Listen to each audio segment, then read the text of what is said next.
দর্শক, স্বাগতম জানাচ্ছি এশিয়ান টেলিভিশনে। আমি এই মুহূর্তে অবস্থান করছি পূর্বাঞ্চলে। আপনারা জানেন, ঠিক নীলা মার্কেটের কিছুক্ষণ আগে আমি অপেক্ষা করছিলাম।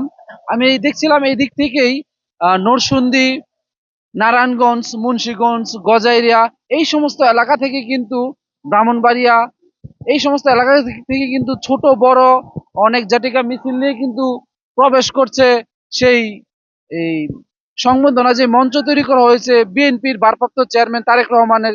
সেই তারেক রহমানের মঞ্চ উদ্দেশ্যে কিন্তু বিএনপির নেতাকর্মীরা আনন্দ উল্লাস নিয়ে মিছিলে মিটিং এ তারা কিন্তু অগ্রসর হচ্ছে মঞ্চের দিকে। আপনাদেরকে জানিয়ে রাখি, আমরা কিন্তু বেশ কিছুক্ষণ আগে জানতে পেরেছি সিলেট থেকে এই যে বিমানটি কিন্তু ঢাকা শাহজালাল আন্তর্জাতিক বিমানবন্দরে কিন্তু এসে পৌঁছাইছে। অল্প কিছুক্ষণের মাধ্যমেই কিন্তু এই বিমানটি থেকে আহ তারেক জিয়া অবতরণ করেই কিন্তু কুড়িল ফ্লাইওভার হয়েই কিন্তু ৩০০ ফিট যে পূর্বাঞ্চল সংবর্ধনা কেন্দ্র আছে এই কেন্দ্রতে কিন্তু তিনি উপস্থিত হবেন এবং এখান থেকেই কিন্তু তিনি তার মায়ের মায়ের সাথে দেখা করার জন্য এবার কেয়ার হসপিটাল চলে যাবেন এবং হসপিটালে দেখার পরে কিন্তু তিনি তার যেই বাসস্থান ফিরুজাতে চলে যাবেন। আপনাদেরকে আরো একটু দেখে থাকি, এখান থেকে কিন্তু ডান পাশেও কিন্তু দেখাচ্ছে, এখানেও কিন্তু বেশ কয়েকটি বেশ কয়েকটি মিছিল কিন্তু এখানে আসছে এবং মিছিলগুলো যারা আসছে তাদের সাথে আমরা দেখানোর চেষ্টা করি একটু, যে এই যে সামনে দেয় কিন্তু এইখানে কিন্তু আপনাদের একটু চেষ্টা করি আপনাদের দেখানোর জন্য। এইখানে যারা আছেন মিছিল নিয়ে তাদের সাথে আমরা কথা বলার চেষ্টা করব এবং তাদের কাছ থেকে আমরা জানবো আসলে এই তারা কোথা থেকে এসেছে এবং এই মুহূর্তে এই মিছিলটি নিয়ে কোথায় যাচ্ছে। আপনারা কোথা থেকে এসেছেন? যে বিসমিল্লাহির রহমানির রহিম।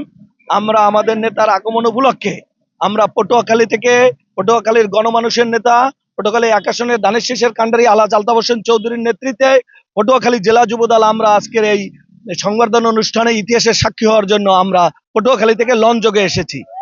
লঞ্চ যোগে আপনারা কোথায় নেমেছেন?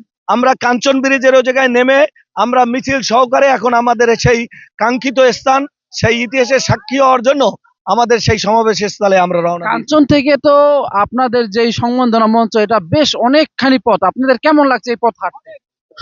সবাই এই যে দীর্ঘ পথ আমরা হেঁটে এসেছি, এটা কোনো কষ্টই লাগে না, সবাই আনন্দিত। এর চাইতে ডাবল আরো যদি বেশি হয় সবাই হেঁটে যেতে প্রস্তুত আছে। আমরা আমাদের নেতাকে এক নজর দেখার জন্য আমরা সুদূর যত দূর যাওয়া লাগে আমরা যেতে রাজি আছি। তাতে সকাল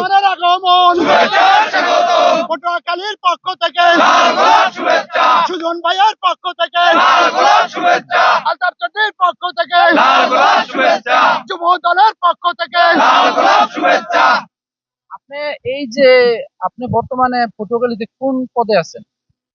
আমি পটুয়াখালী জেলা ছাত্র দলের সাবেক সাংগঠনিক সম্পাদক ছিলাম। আমি পটুয়াখালী জেলা যুব দলের বর্তমানে কমিটি নাই, কমিটি বিলুপ্ত।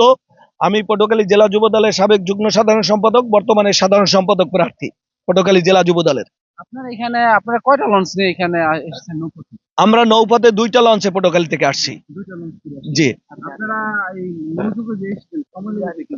আমরা কালকে সন্ধ্যায় ঢাকা পটুয়াখালী থেকে রওনা দিয়েছি। আজকে সকাল 8:30 নাগাদ এসে আমরা কাঞ্চন ব্রিজে পৌঁছেছি। না না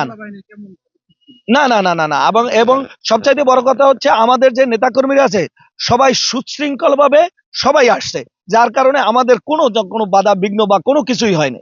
ধন্যবাদ এশিয়ান টেলিভিশনের সাথে থাকার জন্য। দর্শক, আপনারা এই যে দেখলেন পাটুয়াখালী থেকে, তারা কিন্তু সুদূর পাটুয়াখালী থেকে এসেছে এবং তাদের কিন্তু একটাই উদ্দেশ্য, তারা তাদের নেতার যে আগমন উপলক্ষে নেতার সাথে একটু সৌজন্য সাক্ষাৎ, নেতাকে একটু সৌজন্য দেখবে, এর জন্য আসেন।